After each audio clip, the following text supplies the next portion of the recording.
Class 10-এর Bangla অসুখী একজন লিখেছেন পাবলো নেরুদা। এর সারসংক্ষেপ বলছি। কবিতায় কথক নিজের ফিরে আসার অপেক্ষায় তার প্রিয়তমাকে দরজায় দাঁড় করিয়ে রেখে চলে গেলেন। দেশ ছেড়ে তিনি চলে গেলেন বহু দূরে। কথক যে আর কখনো দেশে ফিরে আসবেন না তা তার অপেক্ষারত প্রিয়তমা জানতেন না।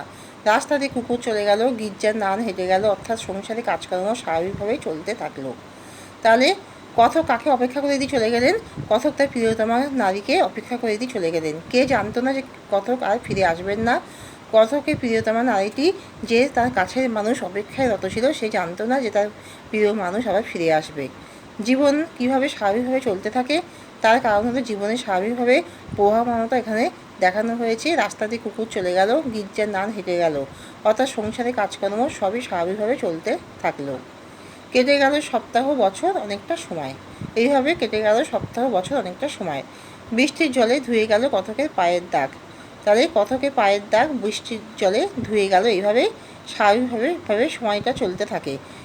তাহলে স্বাভাবিকভাবে সময় জীবন কীভাবে চলতে থাকে তার কারণ হলো এইভাবে দেখানো হয়েছে যে কুকুর চলে গেল, রাস্তার নান হেঁটে গেল, সংসারে কাজকর্ম স্বাভাবিকভাবেই চলতে থাকলো।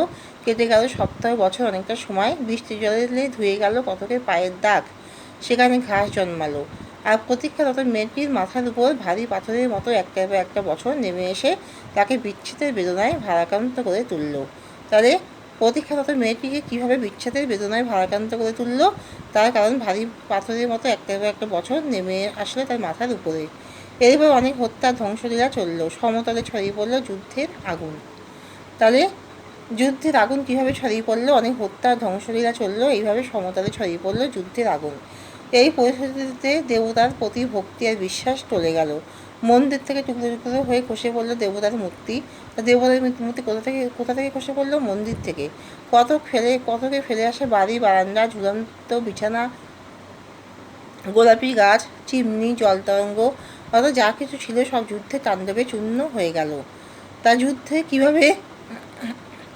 যুদ্ধের প্রতিক্রিয়া কীভাবে এখানে প্রকাশিত হয়েছে?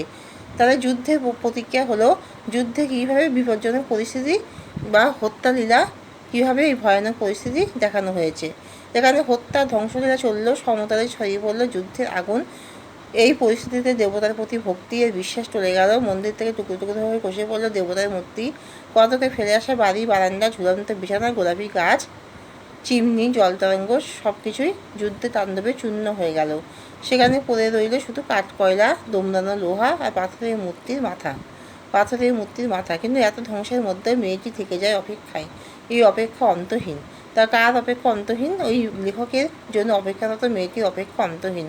কারণ প্রেম শাশ্বত, তার মৃত্যু নেই। তার কার মৃত্যু নেই? প্রেমের মৃত্যু নেই। কারণ প্রেমের কেন মৃত্যু নেই? কারণ প্রেম অমর, প্রেম শাশ্বত। ধ্বংসস্তূপের মধ্যেও প্রেম জেগে থাকে। তাহলে এখানেই শেষ করলাম।